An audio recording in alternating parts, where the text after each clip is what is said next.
Thank you. All right, so I wanted to spend a little bit of time today talking about how rates work. It's a refi boom. I did this presentation or something similar to it about 3 years ago, but I wanted to revisit it. Lower's better, right? Well, the best rates are sold on Wall Street. Every mortgage lender for Fannie Mae and Freddie Mac loans starts with the same basic rate structure. They're bought and sold every day. And different banks just put an extra cost structure on top of it. So that you might be paying for big buildings, you might be paying for large commissions, you might be paying for none of that, right? You might be paying for somebody who works out of their own house, but everybody starts with the same underlying rate.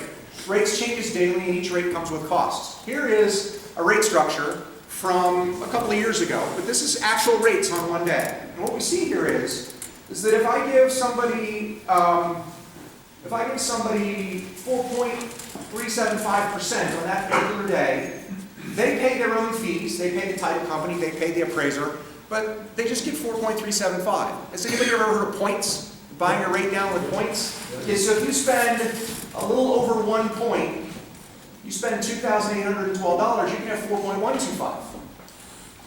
This spread is based on what's happening on Wall Street. It's what the market demands. We get a new spread every day. If you look, this is reverse points, right? So at 4.5%, this is a $250,000 loan. At 4.5%, I get the $1,800 to use to spend to cover the client's closing costs, to pay for the appraisal, to pay for the title company.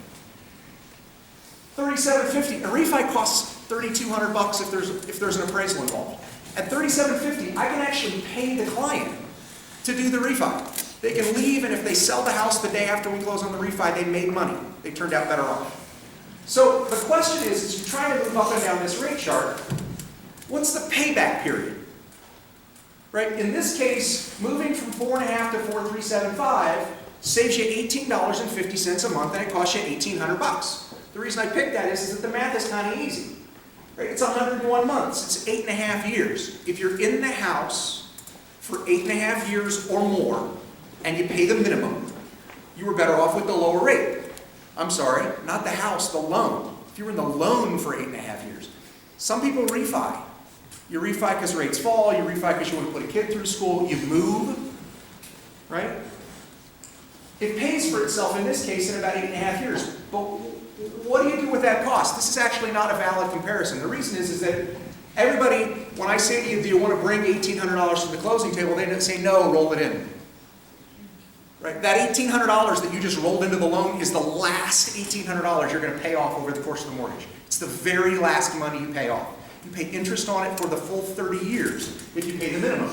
So really, when you add the mortgage on, when you take that $250,000 mortgage and you make it $1,800 bigger, you're only saving $9 a month, which takes you 17 years to get it back. Anybody ever been in a mortgage for 17 years?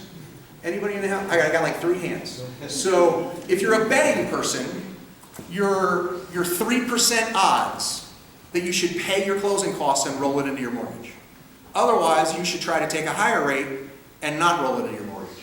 So, here's the last thing on this particular part. If you pay extra, it actually gets worse. Like, in this particular example, if you round your payment up $75, so you round, the payment on this example comes out at about $22.25. You round it up to $2,300. Your roundup of the $75 pays down the mortgage faster. Here's the thing. You're paying 0.12, you're paying to get a savings of 1/8 in rate. You're actually paying to get that savings on the outstanding balance each month.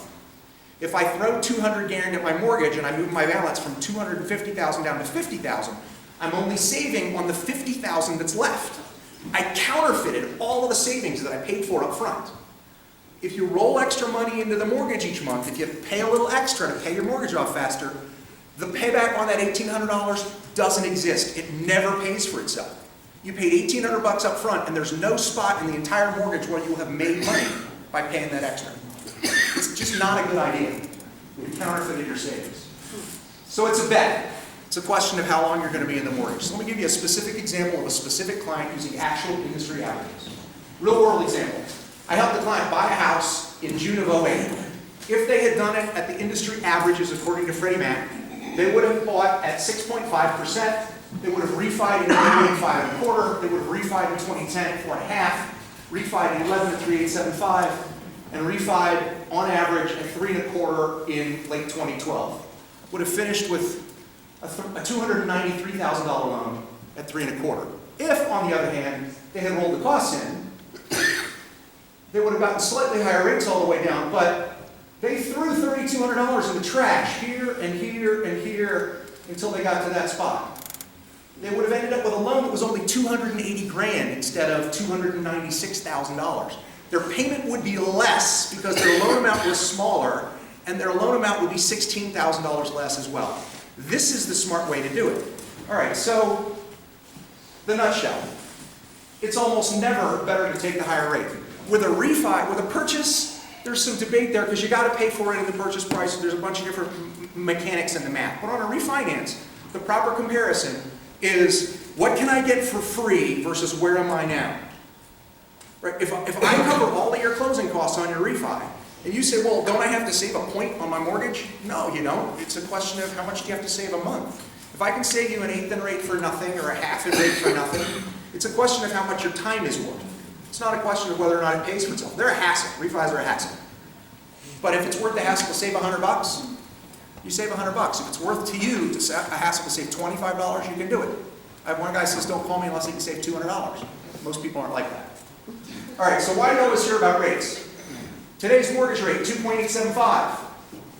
It turns out to be a 15-year fixed rate mortgage. But the FHA charges mortgage insurance that makes that rate feel higher and charges 1.75 up front. That's $11,250 for that rate.